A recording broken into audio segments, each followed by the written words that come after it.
تو سورہ ہود کے بعد جو ہے وہ دو آرائے آپ سب حضرات کی طرف سے آئی تھی. ایک یہ کہ سورہ کہف کو شروع کیا جائے، دوسرا یہ تھا کہ سورہ یوسف کو شروع کیا جائے. سیکوینس وائز جو ہے وہ تو سورہ یوسف بن رہی ہے، اور سورہ کہف کا چونکہ ایک اپنی کفایت ہے ہمارے اس زمانے کے لحاظ سے، تو انشاءاللہ اگر اللہ نے چاہا تو ہم سورہ یوسف کے بعد جو ہے وہ سورہ کہف کو انشاءاللہ سٹارٹ کریں گے. کا سیکوینس انشاءاللہ. جی میرے ساتھ ترتیب جس ہماری ہے، پہلے ہم تلاوت کرتے ہیں. اعوذ باللہ من الشیطان الرجیم، بسم اللہ الرحمن الرحیم. الف لام را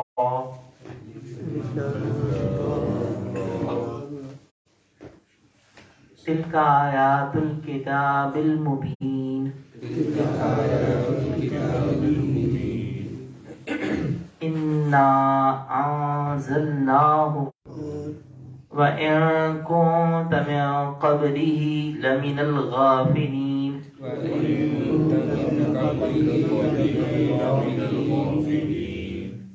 إِذْ قَالَ يُوسُفُ لِأَبِيهِ يَا أَبَتِ إِنِّي رَأَيْتُ أَحَدَ عَشَرَ كَوْكَبًا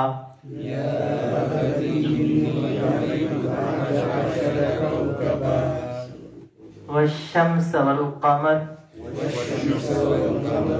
رأيتهم لي ساجدين.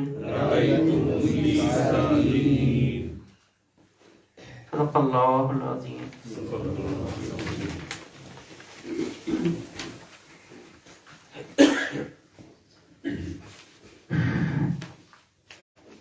ترجمے میں وہ الفاظ دیکھیے جو ہمارے اردو میں مستعمل ہیں، اس کے بعد ہم لفظی ابامہ اور ترجمے پہ آتے ہیں، مختصر تفسیر انشاءاللہ. پھر اس کے بعد ان آیات میں دیکھیں گے ہمارے لیے کیا کیا تذکرہ اور ہمارے لیے کیا کیا نصائح موجود ہیں. الف لام را حروف مقطعات ہیں. آیات آیتن کی جمع ہے. آیت جو ہے وہ نشانی کو بھی کہتے ہیں. قرآن کریم کی آیت کو بھی آیت اس لیے کہتے ہیں کیونکہ وہ اللہ کی نشانی ہے. جیسے پیچھے عرض کیا تھا کہ قرآن کریم کے اندر آیت بول کے بعض جگہ پہ تو یہ نشانی والا معنی مراد ہوتا ہے، بعض جگہوں پہ جو ہے یہ قرآن کریم کی آیت والا معنی مراد ہوتا ہے. یہاں پہ جو ہے وہ قرآن کریم کی آیات والا معنی ہے. ان کا آیات کتاب کا لفظ ہمارے اردو میں کتاب کا لفظ استعمال ہوتا ہے. مبین بیان سے ہے، بیان کھول کھول کے واضح کر دینا اس کو کہتے ہیں. انزلنا نازل کرنے سے، نزول کا لفظ جو ہے وہ نزلہ اس کا روٹ ورڈ ہے، اور انزلنا نازل کرنے کے معنی میں ہے. تعقلون قرآن عربیہ، عربیہ کا لفظ عربی زبان کے معنی میں تعقلون، تاکہ تم عقل کرو، سمجھ سکو. نقص علیک، نقص قصے سے ہے، قصہ بیان کرنا، اور قصص قصے ہی کی جمع ہے. اوحینا وحی سے، وحی نازل کرنا. اور وَإِن كُنتَ مِن قَبْلِهِ لَمِنَ الْغَافِلِينَ، غافل نہ جاننے والا، نہ بے خبر، دونوں معنی ہو جاتے ہیں. قال قول سے ہے، قول و قرار کا لفظ استعمال ہوتا ہے. قال یوسف، جب کہا یوسف علیہ السلام نے. ابھی ابن کا لفظ جو ہے ہمارے اردو میں ابو کا لفظ استعمال ہوتا ہے، یعنی ہم کہتے ہیں کہ والد صاحب کے لیے ابو کا لفظ استعمال کرتے ہیں. یہاں پہ یہی ابھی ہے. اور رأیت رؤیت سے ہے، دیکھنے سے. احد عشر کوكبا والشمس والقمر، شمس سورج کو کہتے ہیں، قمر چاند کو کہتے ہیں. رأیت دوبارہ رؤیت سے آ رہا ہے، اور ساجدین سجدے سے. ترجمہ دیکھیے گا.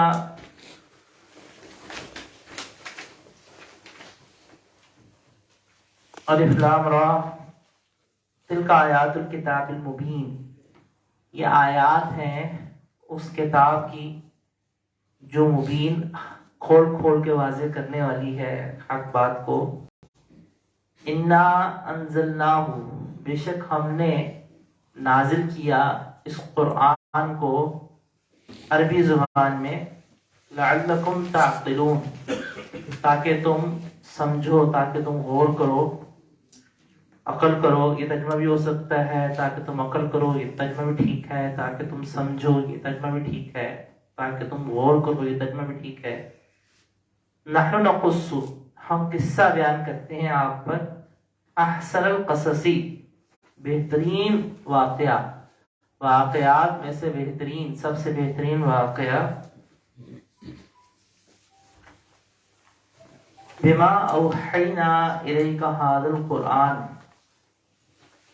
جو ہم نے وحی کی ہے آپ کی طرف اس قرآن میں، یعنی ہم نے جو قرآن آپ کی طرف بھیجا ہے اس کے ذریعے ہم آپ کو ایک بہترین قصہ سناتے ہیں، قصہ بیان کرتے ہیں۔ وَإِن كُنتَ مِن قَبْلِهِ لَمِنَ الْغَافِلِينَ، اگرچہ آپ اس سے پہلے لاعلم تھے اس قصے سے، یا اس قصے سے بے خبر تھے۔ اذ قال یوسف لأبیہ، جب کہا یوسف علیہ السلام نے لأبیہ، اپنے والد سے، یا ابتی، اے میرے والد، انی رأیت احد عشر کوکبا، میں نے دیکھا 11 ستاروں کو، اور سورج کو اور چاند کو، رأیتہم لی ساجدین، میں نے دیکھا ان کو وہ مجھے سجدہ کر رہے تھے، تو میں نے یعنی ان سب کو دیکھا کہ وہ مجھے سجدہ کر رہے تھے۔ سورہ یوسف جو ہے یہ مکی سورت ہے، اور اس کے شروع میں جو حروف مقطعات آ رہے ہیں، الف لام را، یہ الف لام را کا ایک گروپ ہے سورتوں کا۔ سورہ یوسف کے شروع میں بھی ہے، سورہ ابراہیم کے شروع میں بھی ہے۔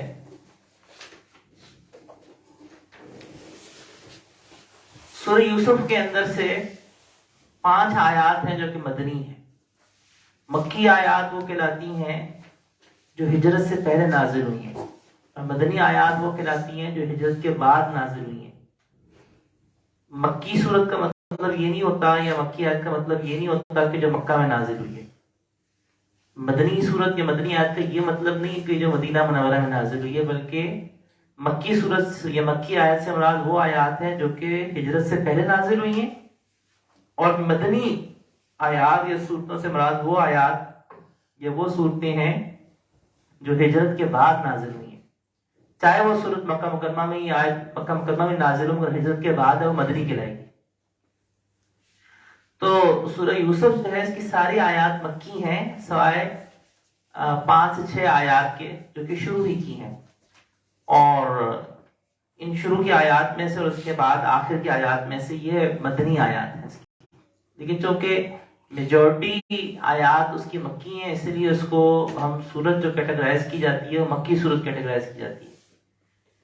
یہ سورت جیسے میں نے عرض کیا کہ اس میں سے یہ 7 آیات کو نکال کے باقی ساری صورتیں جو ہیں وہ مکی ہیں، اور یہ سورت بھی یہود کے ایک سوال کے جواب میں ہی نازل ہوئی۔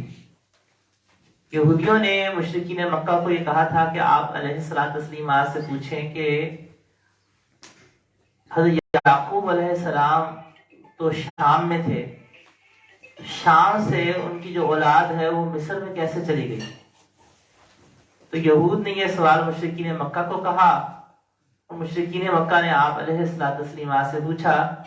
یہود کا مقصد یہ تھا کہ نعوذ باللہ آپ علیہ الصلوۃ والتسلیمات کو لاجواب کرنا، مگر اللہ جل شانہ نے وحی کے ذریعے سے اس واقعے کو اتنی تفصیل سے بیان کیا، یہ تفصیل نہ یہود کے پاس تھی نہ نصارہ کے پاس تھی، اور اللہ جل شانہ نے حضرت یوسف علیہ السلام کے واقعے کو مفصلاً اس صورت میں بیان کیا۔ 2 اور جگہوں میں بھی قرآن کریم کے اندر حضرت سورہ یوسف کا ایک جو واقعہ ہے، حضرت یوسف علیہ السلام کو مفصلاً اسی صورت میں ذکر ہے۔ البتہ دوسرے مقام پہ اللہ جل شانہ نے ضمناً سے تذکرہ کیا ہے حضرت یوسف علیہ السلام کا 1 سے 2 آیات کے اندر، اور یا جیسے بعض جگہوں میں نام آ جانا وہ ایک الگ بات ہے، لیکن جو تفصیلی تذکرہ ہے حضرت یوسف علیہ السلام کا وہ اسی صورت کے اندر۔ اس صورت کے لحاظ سے یہ اس کا ایک امتیاز ہے کہ اس کے اندر مکمل حضرت یوسف علیہ السلام کے واقعے کی ان جزیات کو بیان کیا جن کا تعلق عمل سے ضروری تھا، جیسے میں نے شروع عرض کیا کہ قرآن کریم کوئی قصے کی کہانی کی تو کتاب نہیں ہے کہ جس میں سٹوری کی طرح بالکل ایک ایک سیکوینس کو ایک ایک سین کو ذکر کیا جائے، بلکہ اس کا جو مقصد ہوتا ہے وہ تو عبرت ہوتا ہے، اصلاح ہوتا ہے، جو کہ عبرت اور اصلاح ہوتا ہے. لہٰذا قرآن کریم صرف اس ڈیٹیل کو ڈسکس کرتا ہے جس کا تعلق اصلاح سے ہے، جس کا تعلق انسان کے عمل سے ہے، جس کا تعلق انسان کی عبرت اور نصیحت حاصل کرنے کے ساتھ ہے. اللہ جل شانہ نے حروف مقطعات سے سورت کا آغاز کیا ہے، الف لام را. حروف مقطعات کیا ہیں؟ حروف مقطعات یہ اللہ کا راز ہے. اللہ جل شانہ نے قرآن کریم کی مختلف صورتوں کے شروع میں بعض حروف ایسے ذکر فرمائے کہ اس کا معنی اللہ نے بیان نہیں کیا. اللہ جل شانہ نے جیسے سورہ بقرہ کا آغاز ہو رہا ہے الف لام میم سے، یا اسی طرح سے الف لام را جیسے یہاں پہ آپ دیکھ رہے ہیں، تو یہ جو حروف مقطعات ہیں ان کے بارے میں کیا اس کا علم امت میں کسی کے پاس بھی نہیں ہے؟ تو یقیناً اللہ کے نبی کرم علیہ السلام کو تو ان کا معنی پتہ ہے کہ آپ علیہ الصلوۃ تسلیمات کو قرآن اتارا گیا، تو یہ ہو نہیں سکتا کہ آپ علیہ الصلوۃ تسلیمات اس کے معنی سے بھی خبر ہوں. مگر اللہ جل شانہ نے چونکہ اس امت کا امتحان لینا تھا، اللہ جل شانہ نے اپنے حبیب علیہ الصلوۃ تسلیمات کو اس کا پابند فرمایا. آپ علیہ الصلوۃ تسلیمات نے اس کے معنی کو بیان نہیں فرمایا. اب جب اس کے معنی کو بیان نہیں فرمایا تو یہ آیت کہ اس کے لفظ تو برحق ہیں، یعنی یہ اللہ نے نازل کیے، جبرائیل امین لے کر آئے آپ علیہ الصلوۃ تسلیمات پر یہی حروف مقطعات، یہی الف لام را سے سورہ یوسف کا آغاز ہوا.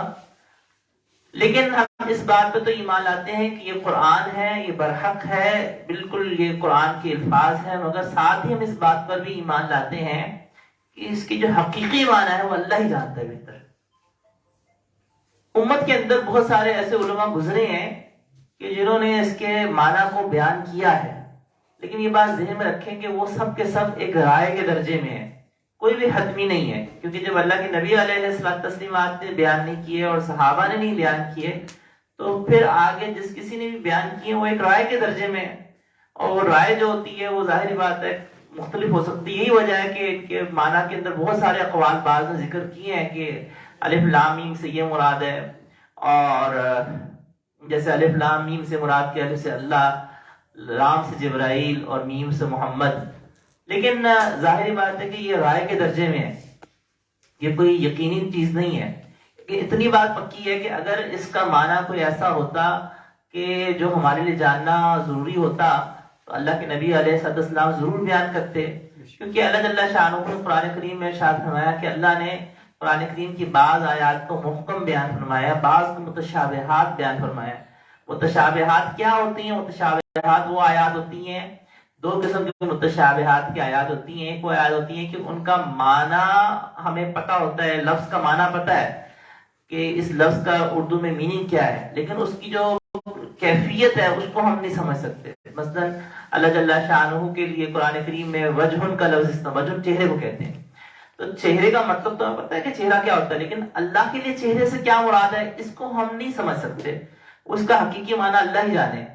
تو ہم ایمان لائیں گے کہ یہ الفاظ برحق ہیں، اللہ نے نازل کیے، ہم ان کی تصدیق کرتے ہیں، لیکن اس کے جو حقیقی معنی ہے وہ ہم اللہ ہی کے سپرد کرتے ہیں. اور عوام الناس کے لحاظ سے ہم اس کا ایک معنی بیان کرتے ہیں کہ بھئی تاکہ سمجھنے میں آسانی ہو کہ اللہ کی ذات مراد ہے.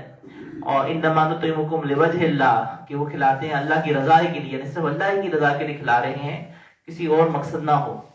تو وہ معنی جو بیان کر دیا جاتا ہے وہ صرف ایک تفہیم کے درجے میں ہوتا ہے کہ کہیں اللہ کے لیے لوگ یہ نہ سمجھنا شروع ہو جائیں کہ اللہ کا بھی کوئی چہرہ ہے. کیونکہ یہ بات ذہن میں رکھیں کہ اللہ کی کوئی صفت مخلوق کی صفت جیسی نہیں ہے. اللہ کے لیے اگر چہرے کا لفظ استعمال کیا گیا ہے، پنڈلی کا لفظ استعمال کیا گیا ہے، تو متشابہات میں سے اس کی حقیقی معنی اللہ ہی بہتر جانتا ہے. بس ہم ایمان لائیں گے اور اس کی معنی کو اللہ کے سپرد کریں گے. یہی ہمارا امتحان ہے، اس میں آزمائش. دوسرے وہ متشابہات ہوتے ہیں کہ ان کے معنی ہی نہیں بیان کیے گئے، جیسے الف لام را کا معنی ہی نہیں بیان کیا گیا. تو اس کے اندر بھی ہم بطریقہ والا یہی کریں گے. یہ ذہن میں ایک سوال طالب علمانہ ممکن ہے کہ آپ کے ذہنوں میں پیدا ہو کہ اللہ نے نازل کیوں کی ہے ان حروف مقطعات کو. تو اس کے نازل کرنے میں کئی نکات ہیں، وہ انشاءاللہ بھی نکات میں عرض کرتا ہوں کہ اس الف لام را کے اندر کیا کیا نازل کرنے میں ان حروف مقطعات کی ہمارے لیے کیا کیا حکمتیں ہیں، یعنی ان کے معنی کو میں نہیں بیان کر رہا، اور میں ان کی ان حکمتوں کا ذکر کرنے کی کوشش کروں گا کہ جو ان حروف مقطعات کے اندر حکمتیں مضمر ہیں کہ جو اللہ جل شانہ نے اس کا معنی نہ بیان کر کے پوشیدہ رکھی۔ تل کا آیات الکتاب المبین، یہ آیات ہیں اس کتاب کی جو کہ کھول کھول کے بیان کرنے والی ہے۔ قرآن کو کھول کھول کے بیان کرنے والا کیوں کہا گیا، اور کھول کھول کے بیان کرنے سے کیا مراد ہے؟ قرآن نے ہر اس چیز کو بیان کیا ہے جس کا تعلق انسان کی ہدایت کے ساتھ ہے، اور ہر اس چیز کو بیان کیا جس کا تعلق انسان کی گمراہی سے ہے، چاہے صراحتاً چاہے ضمناً، ٹھیک ہے۔ تو اسی لیے اللہ جل شانہ قرآن کریم دوسری جگہ ارشاد فرمایا کہ تبیانا لکل شیء، اس میں اس قرآن میں ہم نے سب کچھ بیان کیا۔ تو سب کچھ بیان کرنے سے مراد کیا ہے؟ اب قرآن میں کوئی شخص یہ سوچے کہ اللہ نے تو کہا کہ تبیانا لکل شیء، قرآن میں ہر چیز کو بیان کیا گیا، تو قرآن میں ہمیں کوئی ایٹم بم بنانے کا طریقہ تو نہیں مل رہا، یا قرآن کریم کے اندر ہمیں کوئی اور سائنس کی چیز تو نہیں مل رہی۔ وہ کیوں نہیں مل رہی؟ کہ قرآن وہی ہے۔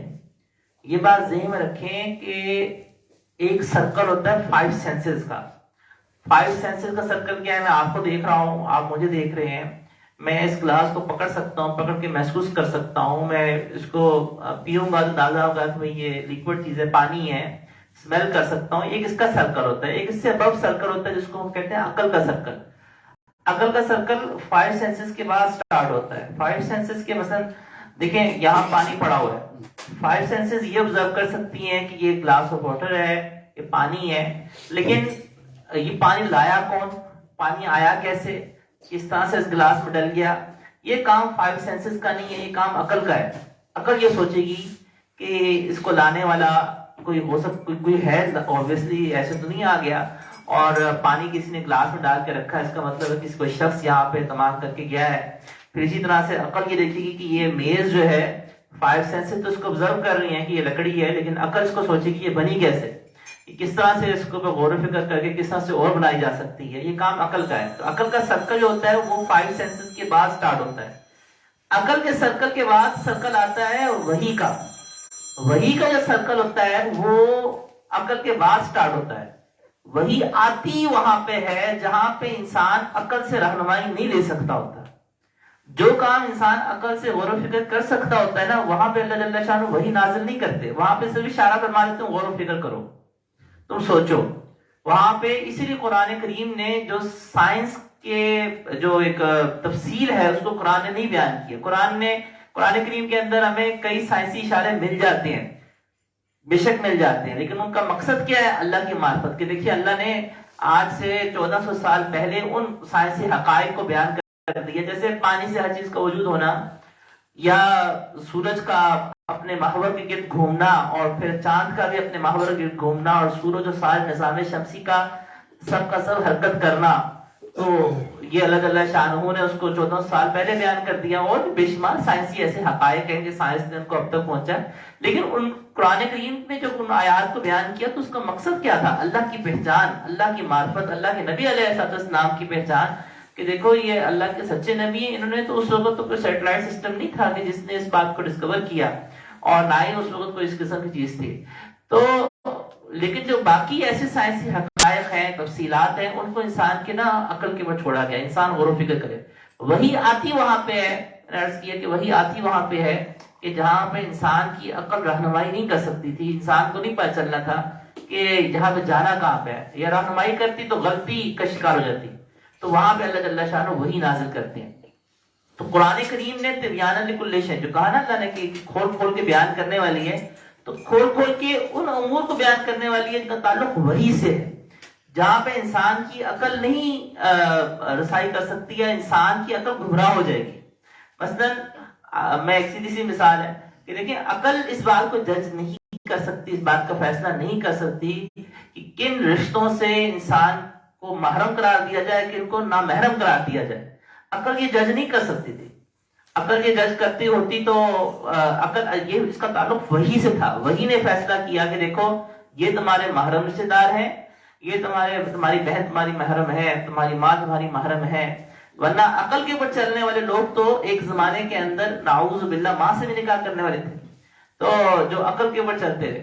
اور تو اب عقل کا جو فیصلہ ہوتا ہے وہ تو گمراہی کی طرف جاتا ہے، اور جب عقل جو ہوتی ہے وہ اور اس کی نشان اس کی جو یعنی عقل کی جو گمراہی ہوتی ہے وہ ہر سلیم الفطرت انسان کو واضح ہو جاتی ہے کہ یہاں پہ عقل کتنی گمراہ ہو رہی ہے، کتنی غلط ہو رہی ہے.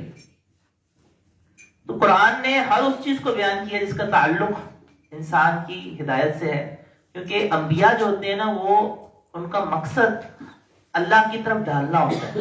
ان کا مقصد جو ہے وہ دین کی طرف، آخرت کی نجات ہوتی ہے. وہ ہر اس چیز کو بیان کرتے ہیں کہ جس کی وجہ سے انسان نجات پائے گا اور جس کی وجہ سے انسان ہلاک ہوگا. چنانچہ قرآن کریم نے ہر اس چیز کو بیان کیا. ممکن ہے کہ آپ کے ذہن میں یہ بھی سوال پیدا ہو کہ اللہ نے جب قرآن کریم میں ہر چیز کو بیان کر دیا تو پھر حدیث مبارکہ کی ہمیں کیا ضرورت ہے؟ تو اس کا جواب یہ ہے کہ قرآن کریم کے اندر ہر چیز موجود ہے، لیکن آپ اس کی ایک مثال یوں سمجھیں کہ جیسے یوں کہا جائے کہ ایک کمرہ ہے، اس کمرے کے اندر بعض چیزیں ہمیں بالکل ویزیبل نظر آ رہی ہیں، بعض چیزیں ایسی ہیں جو اس کمرے میں ہی موجود ہیں مگر چھپی ہوئی ہیں. مثلا میں کہتا ہوں کہ جس کمرے کے اندر مجھے نظر آ رہا ہے کہ یہ سینری لگی ہوئی ہے، یہ واضح ہے، لیکن اس کمرے کے اندر بالفرض ایک سوئی پڑی ہوئی ہے، وہ میں کہتا ہوں میں نے خود چھپائی ہے، میں کہتا ہوں اس کمرے میں ہی ہے. تو کمرے میں تو وہ سوئی ہے لیکن مجھے مل نہیں رہی. تو بالکل اسی طرح سے اللہ نے قرآن کریم کے اندر ہر شے کو بیان کیا، بعض کو کھول کے واضح اس طرح سے کہ نظر آ جائے، بعض کو چھپا کے. وہ جو چھپا کے چیزیں تھیں ان کو ایکسپلین کیا اللہ کے نبی علیہ السلام نے، ان کو ایکسپلین کیا اللہ کے نبی علیہ السلام نے، اور ان کی اس ایکسپلینیشن کے لیے قرآن نے ہی آیت نازل فرما دی کہ وما آتاکم الرسول فخذوہ، جو رسول تم کو دے وہ لے لو. تو رسول آپ علیہ السلام نے ہمیں کیا دی؟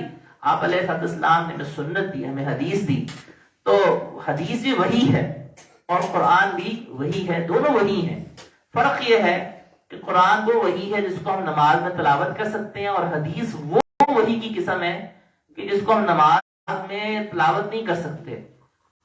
حدیث کے الفاظ جو ہے وہ اللہ کے نبی علیہ السلام کے ہیں، قرآن کے الفاظ اللہ کے ہیں. یہ دوسرا فرق ہے، مگر ہیں دونوں وہی، دونوں ہی وہی. وما ينطق عن الهوى ان هو الا وحی یوحى. اللہ نے فرمایا کہ میرے حبیب جو ہیں وہ اپنی طرف سے کوئی بھی بات نہیں کہتے، ان هو الا وحی یوحى، یہ صرف وہی کلام فرماتے ہیں جو وہی کیا جائے ان کی طرف. انا انزلناه قرانا عربیا، ہم نے قرآن کو نازل کیا اس عربی زبان کے اندر.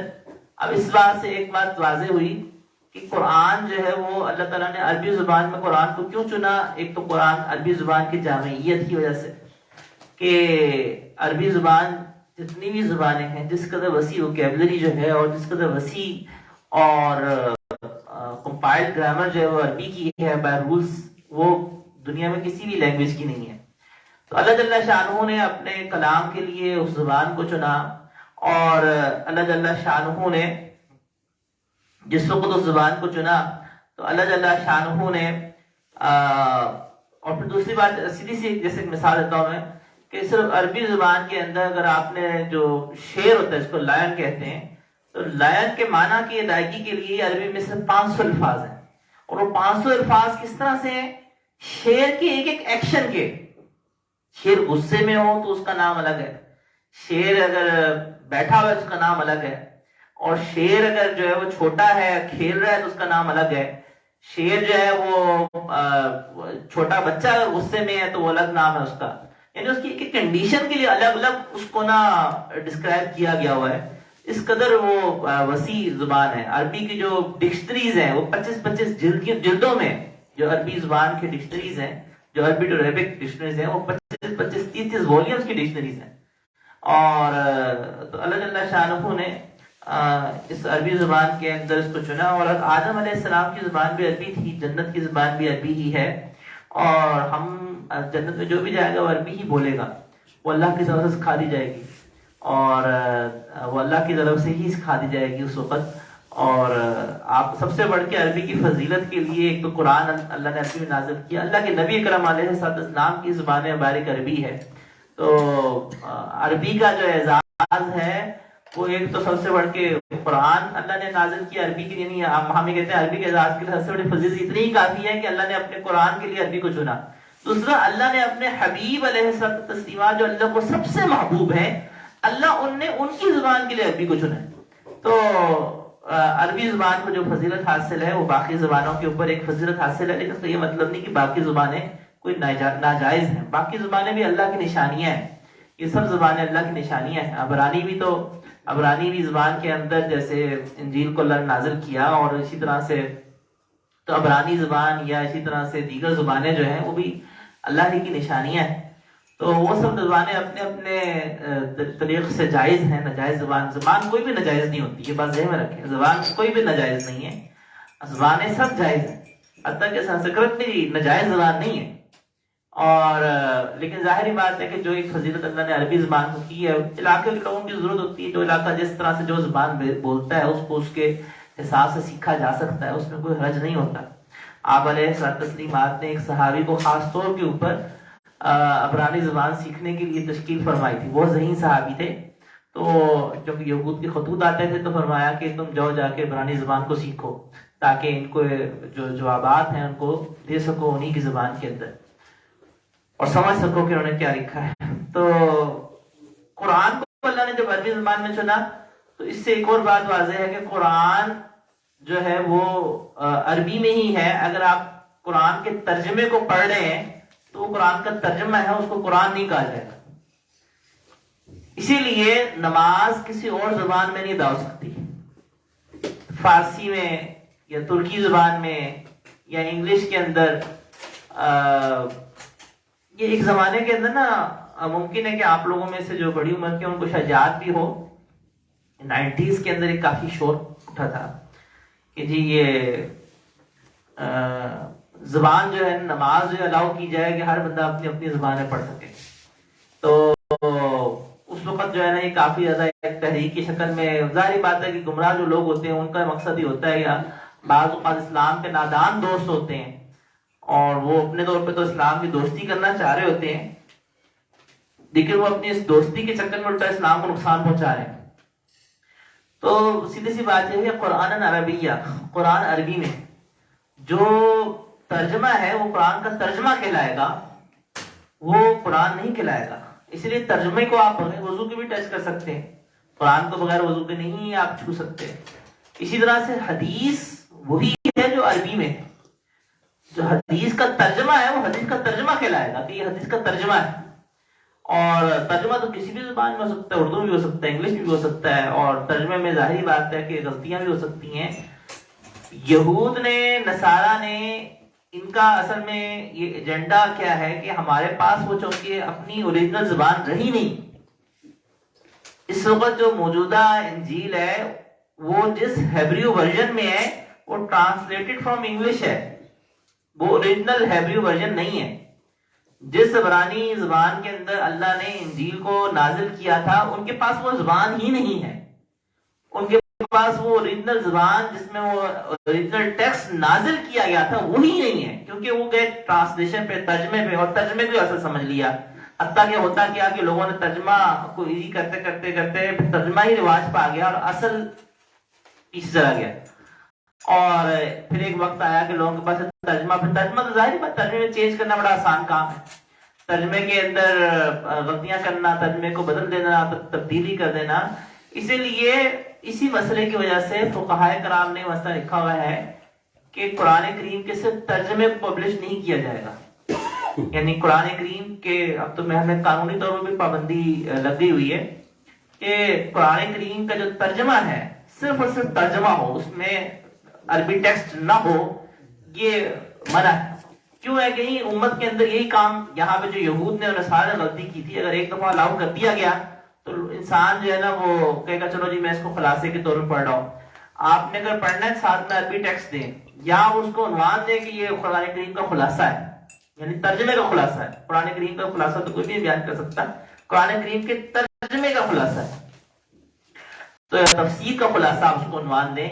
لیکن اگر آپ اس کو ترجمہ قرآن کر کے صرف سمپل ترجمے کو پبلش کریں اور ٹیکسٹ کو نہ کریں، وہ شرعاً بھی مکروہ ہے اور اس کے ساتھ عربی ٹیکسٹ کو آپ شامل کریں، عربی ٹیکسٹ کو شامل کریں تاکہ جو قرآن جو ہے وہ عربی میں جو اللہ نے نازل کیا ہے اس کے اپنے ایک معاملات ہیں. اسی لیے اللہ جل شانہ نے جو آگے ارشاد فرمایا کہ لعلکم تعقلون، کیونکہ عربی کے اندر جو الفاظ ہیں، جو نکات اس کے اندر ہے، وہ کسی اور زبان میں ممکن ہی نہیں ہے. جس طرح سے اللہ جل شانہ ایک الف لام کے لانے سے اس کے اندر پورا سمندر کو بند کر رہے ہوتے ہیں، ایک تنوین کے لانے سے سمندر بند ہو رہا ہوتا ہے. ایک ایک لفظ کے اوپر کس لفظ کے شروع میں الف لام آ رہا ہے، کس کے شروع میں الف لام نہیں آ رہا، اس کے اوپر پورا سمندر بند ہوا ہوتا ہے صرف اس چھوٹی بات کے اوپر. تو جو بظاہر ایک بڑی چھوٹی سی نظر آ رہی ہے، لیکن قرآن کریم کا ہر ہر حرف، ہر ہر حرکت وہ ہیرے کی طرح، وہ بغیر کسی وجہ کے نہیں آئی. اس کے پیچھے پورا ایک فلسفہ ہے، اس کے پیچھے پورا ایک سمندر بند ہے. نحن نقص علیک احسن القصص، یہاں پہ اللہ نے قرآن کو احسن القصص کا بہترین قصہ. تو قرآن کریم کو بہترین قصہ کیوں کہا، یعنی اس سورہ یوسف کے اندر اس واقعے کو بہترین قصہ کیوں کہا گیا، اس کی تفصیل تو انشاءاللہ جب ہم واقعہ مکمل بھی ہوگا اس وقت بھی آئے گی، اور کچھ نکات ساتھ ساتھ میں بھی آتے جائیں گے. لیکن یہ ایسا عجیب واقعہ ہے سورہ یوسف کا کہ اس کے اندر انگنت پہلو ہیں، انگنت ہمارے اصلاح کے لیے، ہماری عمل کے لیے اس قدر پہلو ہیں. مثلا سورہ یوسف پوری اس بات کو، نہ جس طرح آدمی کہتے ہیں نا کہ ایک لفظ بول کے ہو رہا ہے کہ ہوتا ہوا جو اللہ چاہتا ہے. آپ یوسف علیہ السلام کے بھائیوں نے کیا نہیں چاہا، مگر ہوا وہی جو اللہ نے چاہا. اور ان کو ہر نقصان پہنچانے کی کوشش کر لی. یعقوب علیہ السلام نبی ہو کر انہوں نے کیا نہیں چاہا، ہوا وہی جو اللہ نے چاہا. تو ایک تو یہ چیز پوری صورت نہ واقعہ پورا بول بول کر کہہ رہا ہے. دوسرا کہ صبر جو ہے وہ ہر مشکل سے نکالنے والا ہے. صبر جو ہے وہ یعقوب علیہ السلام نے بھی کیا، صبر جو ہے وہ حضرت یوسف علیہ السلام نے بھی کیا، اور اللہ نے ہر ایک کو اس کا پھل دیا. اور جو حاصل ہوتا ہے اس کے ہاتھ پلے کچھ نہیں آتا. پھر یہ واقعہ سورہ یوسف کو دیکھیں کہ کس طرح سے نا پوری صورت جو ہے وہ ایک حالت سے دوسری حالت کے منتقل ہونے کو بتا رہی ہے. کبھی پریشانی کا حالت آ رہی ہے، پھر اچانک خوشی کی حالت آ رہی ہے. پہلے یوسف علیہ السلام کنویں میں ہیں، پھر اچانک عزیز مصر کے پاس جا رہے ہیں، وہ اچانک فراغی آ رہی، وہاں سے اچانک زلیخا کی آزمائش آ رہی ہے، پھر وہاں سے اچانک اگلی حالت. بالکل یعنی ایک ایسے سین چینج ہو رہے ہیں جو بالکل ایک دوسرے کے اپوزٹ جا رہے ہیں. وہ عزیز مصر کے ہاں تو بڑی فراخی اور بڑا معاملہ تھا، پھر اس کے بعد جیل آ ہے، جیل سے جو ہے وہ نکل کے جو ہے وہ بادشاہ مصر بن رہے ہیں. اور بادشاہ مصر کے بعد پاس والد نہیں ہے، پھر والد کا معاملہ ہو رہا ہے، اور پھر بھائی بنجامین کا معاملہ، اور پھر اس کے بعد ایک حالت سے دوسری حالت کا منتقل ہونا. اور اسی طرح سے اللہ جل شانہ عزت اور ذلت کے فیصلے کس طرح سے اس واقعے کے اندر ہو رہے ہیں، وہ اپنی یہاں پہ واقعے کے اندر انشاءاللہ چل کے جیسے نرس کیا نا کہ جو جو آیات آتی جائیں گی تو اس میں جو جو نکات ہوتے جائیں گے انشاءاللہ ورس کرتا جاؤں گا کہ دیکھیں اس میں یہ نکتہ بھی ہے، کس طرح سے اللہ جل شانہ غم سے خوشی، خوشی سے غم، یہ بھی ایک حالت کا منتقلی ہے نا. تو اللہ تعالیٰ نے اس کو جو احسن القصص فرمایا ہے اس کی ایک تو یہ وجہ ہے کہ اس میں عبرت کے بہت سارے پہلو ہیں اس واقعے کے اندر. دوسرا اس کو اس لیے بیان فرمایا گیا کہ اس کے اندر عفت اور پاک دامنی کا ایک بہت بڑا درس موجود ہے. پھر قرآن اس کی جو عربیت ہے وہ تو پورے قرآن ہی کی عربیت ایسی ہے کہ وہ سب سے فصیح ترین عربیت ہے، سب سے بلیغ ترین عربیت ہے. تو اللہ تعالیٰ نے ارشاد فرمایا کہ اس کو ہم آپ کو بیان کرتے ہیں جو ہم نے وحی کیا آپ کی طرف اس قرآن کو. قرآن کا نام قرآن اس آیت کے اندر بھی ہے، پچھلی آیت کے اندر بھی قرآن عربیہ کہا گیا. اور وَإِن كُنتَ مِن قَبْلِهِ لَمِنَ الْغَافِلِينَ، کہ اس سے پہلے آپ کو اس کا علم نہیں تھا. تو یہ گویا کہ اللہ کے نبی علیہ الصلوۃ والتسلیمات کی نبوت کی دلیل ہوئی. اور اذ قال یوسف لأبیہ، حضرت یوسف علیہ السلام جو ہے حدیث میں ایک لفظ استعمال کیا گیا ہے کریم ابن کریم ابن کریم ابن کریم. وہ کس لحاظ سے کریم ابن کریم، ابن کہتے ہیں بیٹے کو، کریم جو بیٹے ہیں کریم کے، جو بیٹے ہیں کریم کے، جو بیٹے ہیں کریم کے.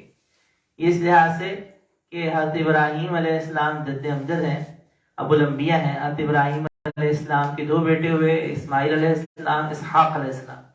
اب اسحاق علیہ السلام کے بیٹے ہیں یعقوب علیہ السلام، اور یعقوب علیہ السلام کے بیٹے ہیں یوسف علیہ السلام. تو کہا کہ یوسف علیہ السلام جو بیٹے ہیں کریم، یعنی یعقوب علیہ السلام کے جو بیٹے ہیں کریم، اسحاق علیہ السلام کے جو بیٹے ہیں کریم، ابراہیم علیہ السلام، یہ یعقوب علیہ السلام کا جو لقب تھا وہ اسرائیل تھا۔ عبرانی زبان میں اسرائیل جو ہے وہ اسرا اور ایل دو الفاظوں سے ملا ہوا ہے۔ اسرا کہتے ہیں بندے کو، اور ایل کا لفظ جو ہے وہ اللہ کے لیے استعمال کیا جاتا ہے عبرانی زبان میں، تو مطلب یہ تھا اللہ کے بندے، اسرائیل کا مطلب۔ تو حضرت یعقوب علیہ السلام کا لقب جو ہے وہ اسرائیل ہے، تو ان کے 12 کل بیٹے ہیں۔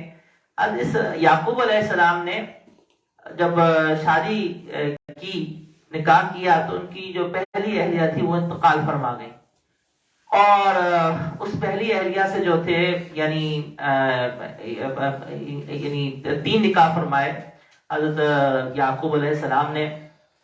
اور جو پہلا نکاح تھا ان کی، جب اسے جو پہلے جو 11 ان کے بیٹے ہیں، حضرت یعنی 10 جو بیٹے ہیں وہ ایک اہلیہ سے ہیں، اور وہ پہلی اہلیہ سے ہیں، پھر وہ فوت ہو گئے، پھر اس کے بعد انہی کی بہن سے نکاح کیا، اور پھر انہی کی بہن سے نکاح کیا، تو اس سے حضرت یوسف علیہ السلام ہوئے اور بنیامین ہوئے، پھر وہ بھی فوت ہو گئی، پھر انہی کی بہن سے مزید نکاح فرمایا۔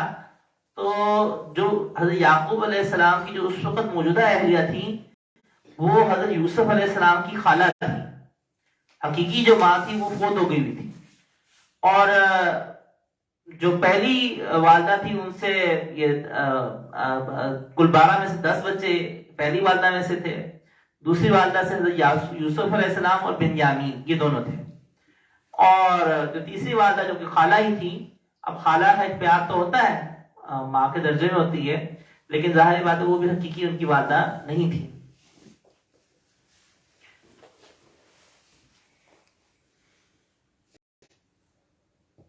یوسف علیہ السلام جو ہیں، جس وقت یوسف علیہ السلام کا یہاں سے واقعہ شروع ہو رہا ہے، تو ابھی اس وقت یوسف علیہ السلام شام میں ہی ہے، اور شام کا جب علاقہ ہمارا ہاں بولا جاتا ہے حدیث میں یا فقہ کی اصطلاح میں، تو اس سے صرف موجودہ شام مراد نہیں ہوتا، اس میں جو اس وقت ہمارے ہاں ابھی اس وقت موجودہ اردن ہے، موجودہ اردن بھی اس شام کی حدود میں شامل ہے، اسی طرح سے جو موجودہ فلسطین ہے یہ سارا کا سارا، اور موجودہ اسرائیل جو ہے وہ سبھی اس شام کی حدود میں شامل ہے۔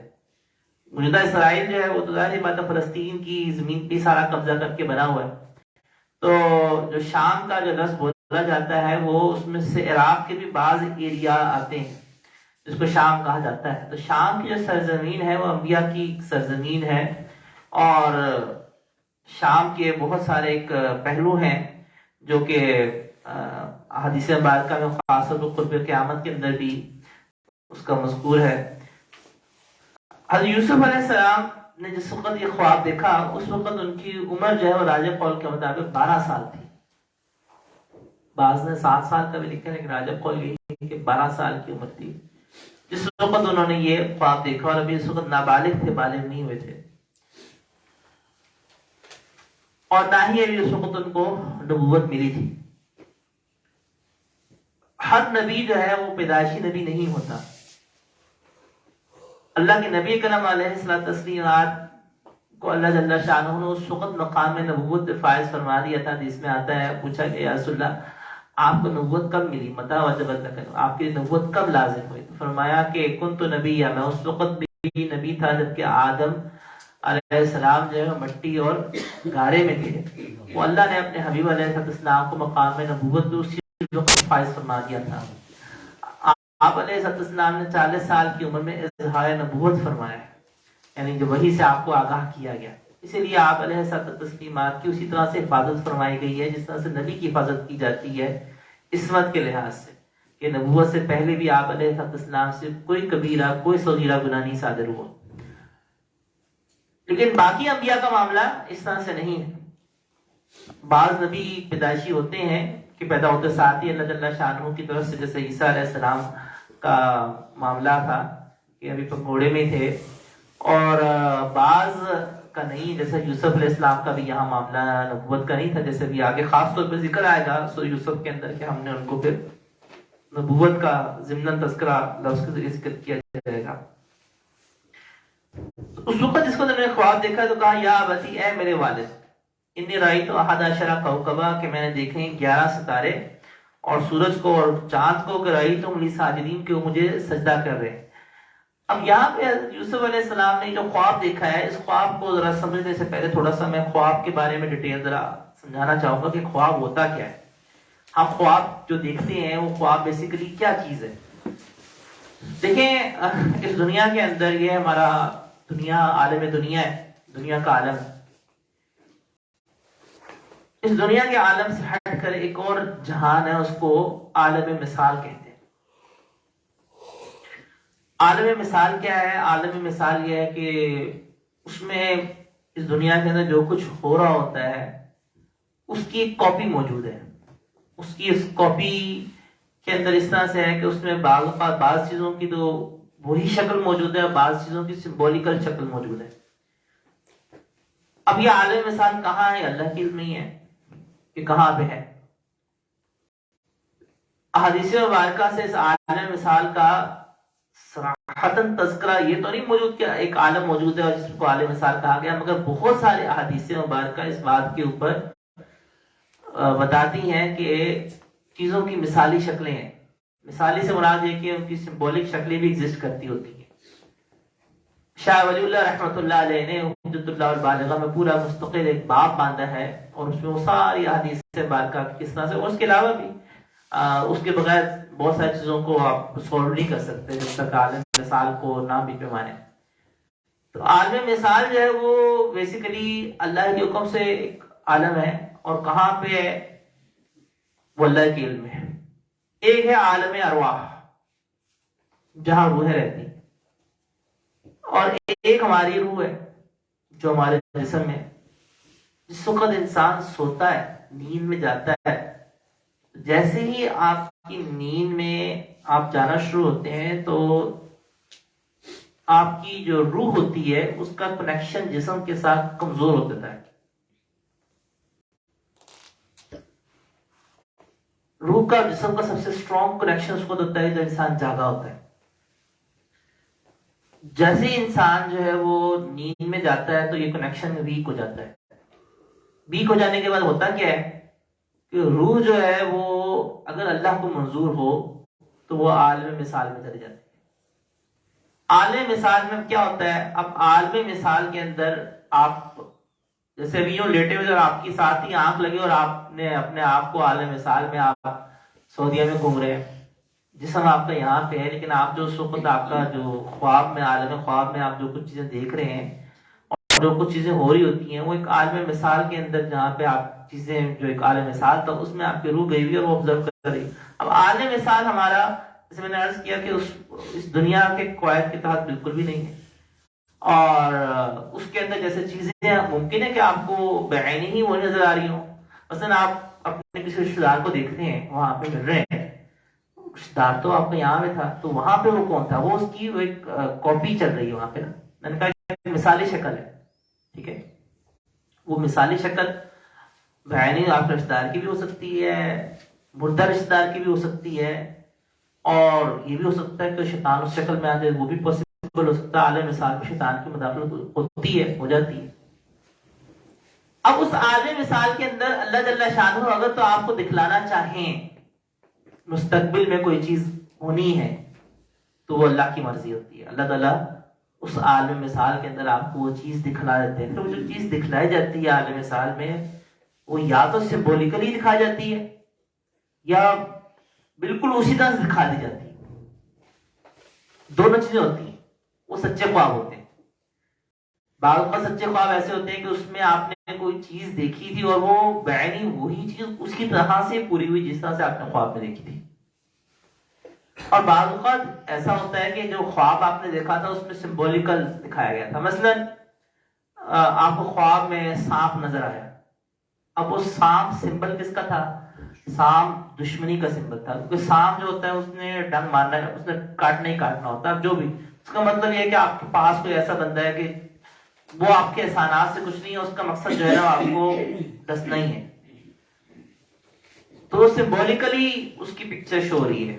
ہو سکتا ہے کہ آپ کی ارد گرد کوئی ایسا شخص ہو کہ جو بہت لالچی ہو، حریص ہو، اور اس کی جو سمبل ہے وہ کتے کی شکل میں نظر آ رہی ہو، یا شیطان کتے کی شکل میں نظر آ رہا ہو، تو اب وہاں پہ پھر تعبیر کا علم شروع ہو جاتا ہے کہ جو سمبل دیکھا ہے وہ سمبل کس چیز کا ہے، اس کو کس کنڈیشن میں دیکھا گیا ہے۔ اب یہ تعبیر کا علم جو ہے یہ اللہ تعالیٰ نے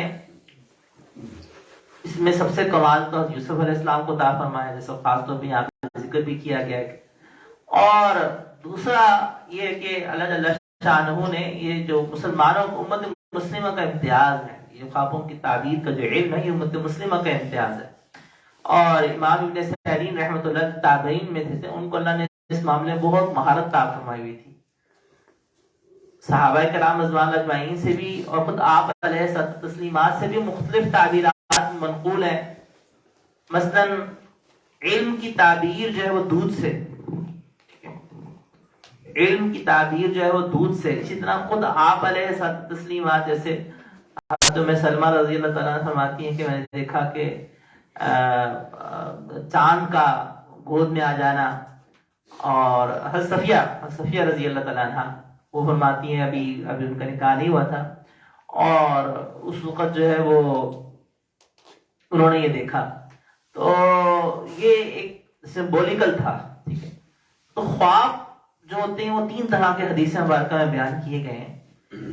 ایک وہ خواب ہوتا ہے کہ جو سچے خواب ہوتے ہیں، سچے خواب جو ہوتے ہیں وہ حدیث مبارکہ میں اس کو نبوت کا ایک جز فرمایا کہ نبوت کے 40 اجزاء میں سے ایک جز ہے سچا خواب۔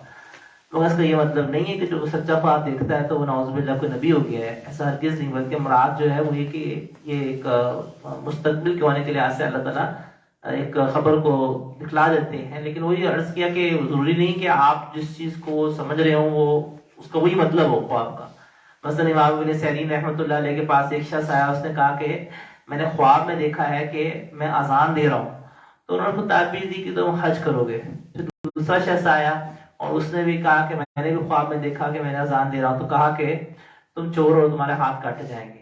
اور واقعی بعد میں ایسا ہی نکلا کہ اس کو چور کہا تھا وہ واقعی چور نکلا، اور جس کو جو ہے نا وہ حج کا کہا تھا اس کو اللہ نے حج کی توفیق دے دی۔ تو فرمایا کہ آپ لوگوں نے پوچھا کہ آپ نے تعبیر کس طرح سے دی، کہا کہ میں نے اس شخص کی حالت میں دیکھا کہ وہ نیک بندہ تھا، اس کی حالت اس قسم کی نظر آ رہی تھی۔ اور دوسرا میں نے جب دیکھا قرآن کریم میں تو اللہ نے فرمایا وَأَذِّن فِي النَّاسِ، لوگوں میں اذن عام دے دیں۔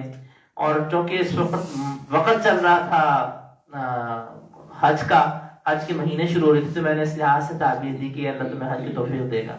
اور جو دوسرا شخص تھا اس کے احوال اس قسم کے نظر آ رہے تھے کہ اس کے احوال کے مطابق دیا۔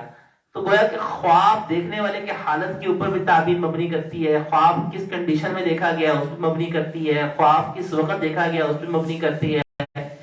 اس لیے خواب کی تعبیر جو ہے وہ کسی جاننے والے، جو اس علم کا جاننے والا ہو، سمجھنے والا ہو، اس کو ہی پوچھنی چاہیے، ہر ایک سے نہیں پوچھنی چاہیے۔ تو خواب کی ایک کیٹیگری تو سچے خواب ہے، دوسری کیٹیگری خواب کی وہ ہے جو کہ بالکل اس کے اپوزٹ ہے، جو جھوٹے خواب ہیں۔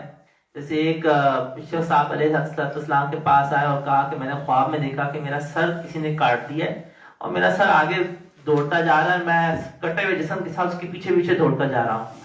تو آپ علیہ السلام ناگواری فرمائی، کہا کہ شیطان تم میں سے کسی ایک کے ساتھ خواب میں کھیلتا ہے اور وہ پھر آ کے مجھے اپنا خواب بتاتا ہے۔ یعنی یہ ایک شیطانی خواب تھا اور اس کا کوئی تعبیر نہیں تھی اس کی کوئی۔ تو ہر خواب کی کوئی تعبیر نہیں ہوتی، بعض اوقات کوئی شیطانی خواب بھی ہوتا ہے۔ اور تیسرے جو قسم کے خواب ہوتے ہیں جس کو حدیث میں کہا گیا کہ انسان کے جو خیالات ہوتے ہیں، اچھا اس کو تھوڑا سا اگر آپ لمبا کریں اس کو، تو یہ جو خیالات جو آپ کے ذہن میں چل رہے ہوتے ہیں، یہ بہت ممکن ہے کہ آپ کے دن میں جو سارا کنڈیشن چل رہی تھی وہ آپ کو خواب میں آ جائے۔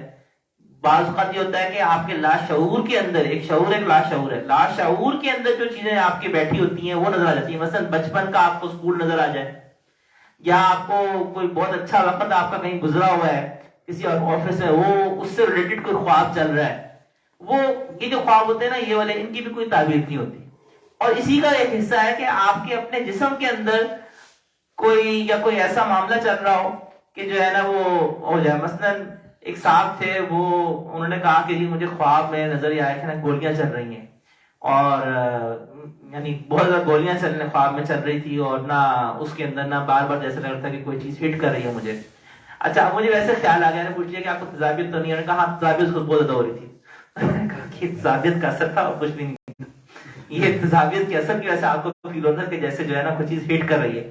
تو وہ اندر کا جو جسم کا آپ کا ریئیکشن تھا نا وہ خواب میں شو رہا تھا. یا اگر آپ نے دیکھا بخار میں آپ دیکھیں نا, بخار میں آپ کو جو خواب آ رہے تھے وہ اسی قسم کے ہو رہتے ہیں.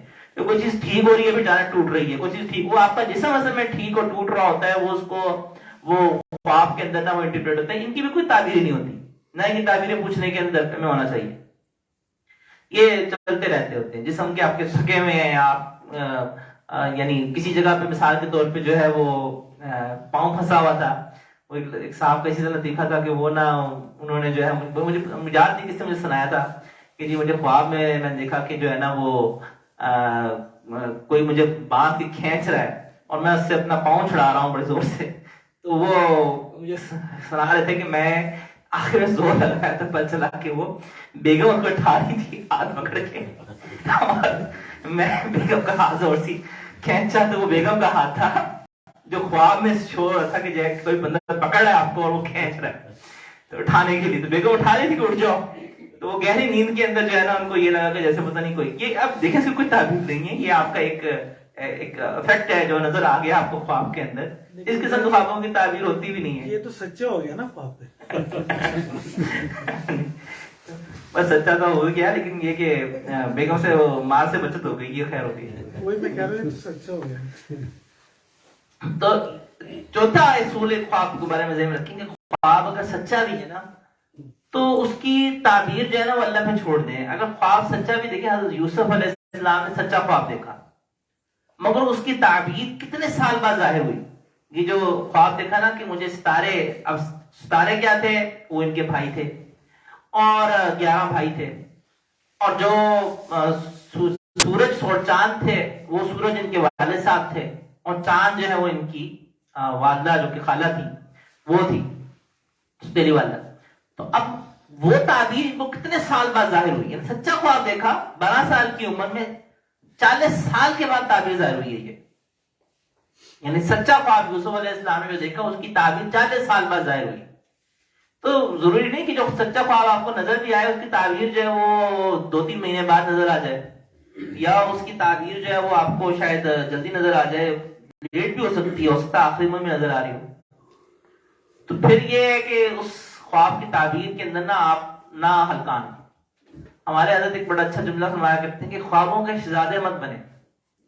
خواب اگر اچھا آیا ہے, آپ نے خواب میں کوئی اس میں بڑی اچھی کیفیت دیکھی ہے, بالفرض جنت دیکھ لی, بالفرض کسی رشتے نے کوئی بشارت دے دی, آپ علیہ السلام کی زیارت ہو گئی, تو جو اچھے خواب ہوتے ہیں نا اس کے بارے میں آپ سب سے عرض کر دوں کہ آپ علیہ السلام کی زیارت ہو, اس کو بیان کرنے کی ضرورت نہیں ہوتی.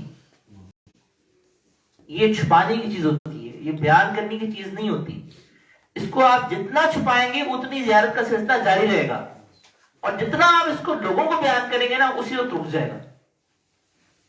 اس کو بیان نہیں کرنا ہوتا, یہ اللہ کا ایک راز ہوتا ہے. اس کو اگر اللہ نے اگر نعمت کیا تو اس کو چھپا لیں, حتیٰ کہ شیخ کو بھی نہ بتائیں, چھپا لیں بالکل. بتانے کی ضرورت کیا ہے؟ سچی بات دیکھیں, اگر ایک شخص کو اگر نبی علیہ السلام کی زیارت ہوئی ہے تو بتانے کی کیا ضرورت ہے؟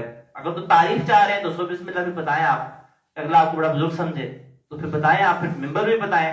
پھر اگر مقصد شہرت ہے اور مقصد اپنی ایک فالوئنگ بڑھانا ہے تو پھر تو جھوٹے خواب بھی بیان کر دی جاتے ہیں.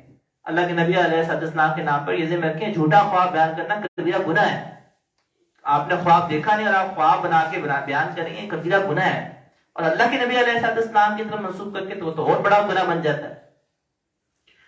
تو اگر آپ کو اگر کوئی بات سمجھ میں نہیں آ رہی, آپ علیہ السلام نے کوئی ارشاد فرمایا وہ سمجھ میں نہیں آ رہا, تو کسی خوابوں کی جاننے والے اگر کسی شیخ سے اصلاحی تعلق ہے تو ان کو, ورنہ کسی اچھے مفتی سے آپ اس خواب کی تعبیر پوچھ لیں. اور بس یہ مت بتائیں کہ جو ہے نا وہ دوسروں کو بتانے کی کیا ضرورت ہے. اللہ کا معاملہ ہے, آپ اپنے ساتھ اس کو جتنا مخفی رکھیں گے اتنا ہی فائدہ ہوگا. اسی طرح بالفرض اگر کوئی اور اسی قسم کی بشارت دی گئی ہے تو اس کی بھی چکر میں مت پڑے کہ میں پتہ نہیں آسمان میں پہنچ گیا ہوں. حضرت شیخ الحدیث زکریا رحمۃ اللہ علیہ بہت بڑے محدث ہیں, انہوں نے اپنے ایک واقعہ لکھا ہوا ہے کہ ان کے شیخ تھے مولانا فضل احمد سہارنپوری رحمۃ اللہ علیہ, انہوں نے بذل المجہود ابو داؤد شریف کی نا عربی میں شرح لکھی ہوئی ہے بذل المجہود کے نام سے. خود شیخ الحدیث زکریا رحمۃ اللہ نے موطا امام مالک کی اوجز المسالک کے نام 16 جلدوں میں عربی میں تشریح لکھی ہوئی، عربی میں تشریح، اردو میں نہیں، عربی میں تشریح لکھی ہوئی ہے، اور اللہ تعالیٰ نے بہت ان کو علم عطا فرمایا تھا۔ تو شیخ الحدیث زکریا رحمۃ اللہ میں اپنے شیخ اور ان کے استاد بھی تھے مولانا فضل احمد سہارپوری رحمۃ اللہ، ان کے پاس بیٹھا ہوا تھا، تو ان کے ایک مرید نے خط لکھا کہ حضرت میں نے خواب میں جنت دیکھی، میں جنت میں یوں باغوں میں سیر کرتا رہا، اور جو ہے نا اس طرح سے میں نے حوروں کو بھی دیکھا، اور یہ بہت لمبا چوڑا اس قسم کا خواب تھا۔ تو کہتے میں خواب خطوں کے جواب میں لکھا کرتا تھا، تو جب میں نے خواب پڑھ کے سنایا تو میں سوچ رہا تھا کہ اس بندے کو تو لگتا ہے کہ حضرت نا اب بشارت دے دے کہ تم تو اس وقت کے اتنے بڑے بڑے ولی ہو، یہ ہو۔ تو حضرت نے ایک جملہ لکھوایا کہ لا حول ولا قوت الا باللہ کی کثرت کریں اور استغفار کریں، اور دائیں بائیں سے دیکھنے کی ضرورت نہیں ہے، آپ گمراہ ہو رہے ہیں۔ تو میں نے تعجب سے پوچھا کہ حضرت وہ تو بڑا اچھا خواب دیکھ رہا ہے۔ تو حضرت نے فرمایا کہ بھائی یہ جو خواب ہوتے ہیں یہ بعض اوقات اللہ کے قرب کے راستے کی رکاوٹ بن جاتے ہیں۔ اگر آپ ان خوابوں کے چکر میں پڑ کے اپنے آپ کو آسمان کے اوپر سوچنا شروع کرتے ہیں کہ ہم تو پہنچی سرکار بن گئے، تو پھر پہنچی سرکار بننے کے بعد پھر کیا ہوتا ہے کہ پھر آپ خود بھی گمراہ ہوتے ہیں، دوسروں کو بھی گمراہ کرتے ہیں۔ تو دیکھیں اگر اللہ کے ہاں کوئی مقام مل رہا ہے تو وہ مل جائے گا آخرت میں، اس چکر میں پڑے بھائی اصل قبولیت تو آخرت کی ہے نا، دنیا کی تھوڑی ہے۔ اصل مقبولیت تو قبولیت تو آخرت کی ہے، اگر آخرت میں کوئی انعام ملنا تو مل جائے گا۔ اور اگر خواب کی کوئی سچی تعبیر دنیا میں ظاہر ہونی ہے تو اپنے وقت پر ظاہر ہو جائے گی۔ خواب کی سچی تعبیر ہے بھی تو ہم نے تو کچھ نہیں کر رہے نا۔ اب یوسف علیہ السلام نے سچا خواب دیکھا، اپنے وقت پر تعبیر ظاہر ہو گئی، ان کو کوئی دخل نہیں تھا، جب اللہ نے کرنا تھا کر دیا۔ تو خواب کی تعبیر اگر سچا خواب آیا جان لے، لیکن اس کے اندر نا زیادہ وہ نہ کریں۔ بعض لوگوں کو عادت ہوتی ہے کہ وہ ہر خواب کو نا، ایک خاتون تھی کراچی سے، انہوں نے مجھ سے رابطہ اسی طرح سے کیا، اور نہ ان کی عادت یہ تھی کہ انہوں نے کہا کہ جی میں نا اصلاح نہیں چاہتا، اصلاح کے لیے رابطہ کیا ہے۔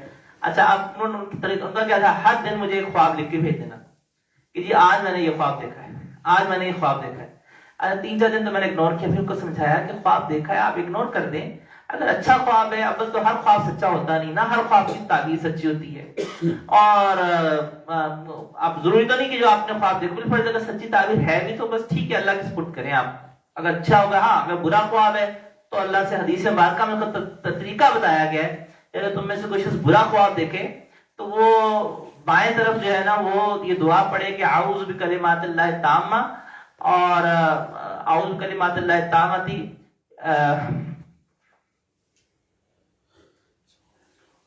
من حمزه و اعوذ بکلمات اللہ التامہ من حمزه ونفخه ونفثه ومن همزات الشیاطین ان یحضرون۔ تو یہ دعا 3 دفعہ پڑھ کے جو ہے وہ بائیں طرف پھونک دے، یعنی تھوک دے، اور کروٹ بدل کے سو جائے، ٹھیک ہے، یعنی جس طرح وہ دائیں کروٹ پہ سویا ہو تو بائیں کروٹ پہ سو جائے، اور اس میں آیا کہ جب یہ دعا پڑھ لے گا تو اس کو برا خواب اگر ہے بھی تو اللہ تعالیٰ اس کے ضرر کو ختم کر دے۔ تو اگر برا خواب دیکھا بھی ہے تو یہ دعا پڑھ کے جو ہے وہ 3 دفعہ بائیں کرتے ہوئے تھوک دے اور کروٹ بدل کے آپ سو جائیں، اللہ کے سپرد کریں، اللہ تعالیٰ برا ہے اس کا جو بھی اثر ہے اللہ نے ختم کر دیا، اور اللہ تعالیٰ سے آخرت کی دعا مانگیں۔ اگر اچھا خواب ہے تو ظاہر ہو جائے گا انشاءاللہ۔ اگر تعبیر پوچھنے میں اشتیاق ہو رہا ہے تو ایک آدھ دفعہ پوچھ لیں۔ اب انہوں نے، میں نے ان کو سمجھایا، ان کو سمجھ میں بات نہیں آئی، انہوں نے اسی طرح سے کرنا شروع کر دیا کہ نہیں میں تو آج خواب میں فلاں دیکھا ہے، میں نے فلاں فرشتہ دیکھا ہے۔ اچھا میں ان کو بار بار سمجھاتا رہا، پھر اب تک کہ نا مجھے یہ لگا کہ بالکل نہ اس پٹری میں چل پڑی ہیں کہ نہ خوابوں میں اپنے آپ کو نہ ساتھ آسمان میں، اور وہی ہوا۔ تقریباً نہ مہینے کے بعد ان کا مجھے میسج آیا کہ نہ میں نے خواب میں دیکھا کہ میں شہید ہو گئی ہوں، تو میں اب شہید ہوں، میں نا، یعنی ان کے خاتون کے الفاظ تھے کہ میں شہید ہوں، اور نہ مجھے، اچھا ہر خواب کے اینڈ میں ہوتا تھا مجھے یہ بتائیں میرا مقام کیا ہے، تو نا ہر خواب کے اینڈ میں یہ لیکن مجھے اب آپ نے بتانا ہے، آپ نے شاید خان نے بتانا ہے میرا مقام کیا ہے۔ تو میں بار بار سمجھایا تھا، مجھے غصہ لگ گیا، میں نے کہا بھائی آپ کا مقام یہ ہے کہ آپ شیطان کے نبے میں بیٹھی ہوئی ہیں اور کوئی مقام نہیں آپ کا۔ اس وقت شیطان نے آپ کو پھنسا دیا خوابوں سے اور آپ پھنس گئی ہیں، اور جو ہے نا وہ، اچھا وہ خواب کے اوپر اتنا ان کو کانفیڈنٹ تھا، اتنا تھا، وہ ماننے کو تیار نہیں تھی کہ میں شہید ہوں، میں اس وقت زندہ نہیں ہوں، میں اس وقت چل رہی ہے، روح چل رہی ہے، اور نہ نماز پڑھنا چھوڑ دی کہ نہ میں شہید ہو چکی ہوئی ہوں، میرے پر اب نماز نہیں ہے اور میرے پر کوئی کام بھی نہیں ہے۔ میں نے نماز میں نے انہوں نے کہا جی نماز میں سے پڑھنا چھوڑ دی ہے کہ شہید تھوڑی نماز پڑھتا ہے. تو میں نے کہا آپ کھانا کیوں کھاتی ہیں؟ آپ شہید کو اللہ رزق دیتا ہے تو آپ کھانا بھی نہ کھایا کریں. تو بہرحال وہ اس سے مضر تھی کہ نہیں کھانا جو ہے نا وہ میرا آ گیا تھا یہ بھی اللہ کی طرف سے آتا ہے کہ نماز میں نے نہیں پڑھنی کیونکہ میں شہید ہوں.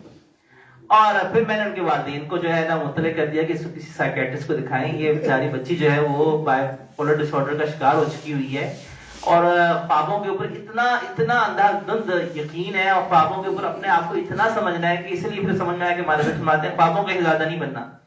خوابوں اچھے خواب آئیں گے چھوڑ دیں اللہ کی طرف, ان کے اوپر نہیں کریں. اگر اللہ نے قرب دی ہے تو اللہ خود بخود آخرت میں دے دے گا اور وہ آخرت میں خود بخود ظاہر ہو جائے گا. بس آپ عمل میں لگیں, اصل چیز عمل ہے, اپنے عمل میں لگیں اور اصل چیز وہ ہے اتباع شریعت ہے.